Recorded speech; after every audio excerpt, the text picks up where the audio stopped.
Halo semuanya, perkenalkan nama saya Muhammad Khalil Abdillah.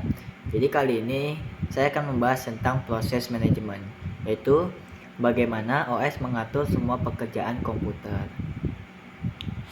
Nah, tanpa kemampuan ini, komputer tidak akan bisa menjalankan lebih dari satu aplikasi sekaligus, dan pengalaman kita memakai perangkat digital akan terasa sangat lambat.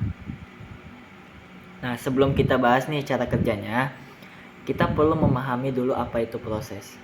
Proses adalah program yang sedang berjalan. Jadi kalau ada aplikasi yang kamu klik lalu terbuka, aplikasi itu akan menjadi proses aktif yang butuh CPU, memori, dan sumber daya lainnya.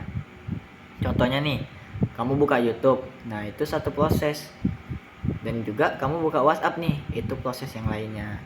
Kamu sedang mendownload sambil mendengar musik, semua itu proses yang berjalan secara bersamaan. Sistem operasi bertugas nih memastikan semua proses ini berjalan tanpa saling mengganggu.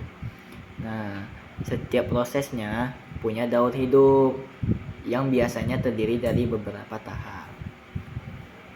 Tahap yang pertama itu neo atau baru. Proses baru saja dibuat. Misalnya saat kamu klik ikon aplikasi. Yang kedua itu ready atau siap. Proses ini sudah siap dijalankan, tetapi sedang menunggu giliran CPU. Yang ketiga itu running atau berjalan. Proses sedang dieksekusi oleh CPU. Nah, yang keempat itu waiting atau menunggu input atau output. Jadi proses menunggu input atau output, misalnya nih menunggu data dari internet atau membaca file.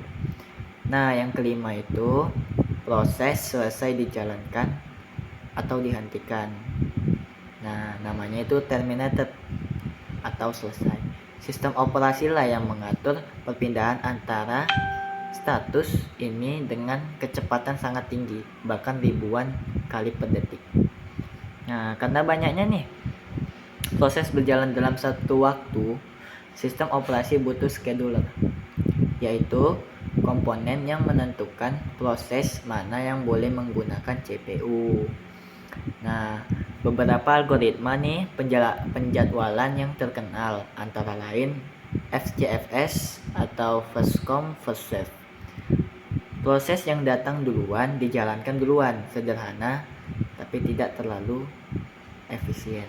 Yang kedua itu SJF, shortest job first. Jadi proses dengan waktu yang paling singkat nih dijalankan yang lebih dulu. Nah, yang ketiga itu round robin. Jadi setiap proses dapat jatah waktu kecil, misalnya nih 10 milidetik. Ini sangat cocok untuk sistem multitasking seperti Windows, macOS, dan Linux karena membuat semua aplikasi terasa responsif.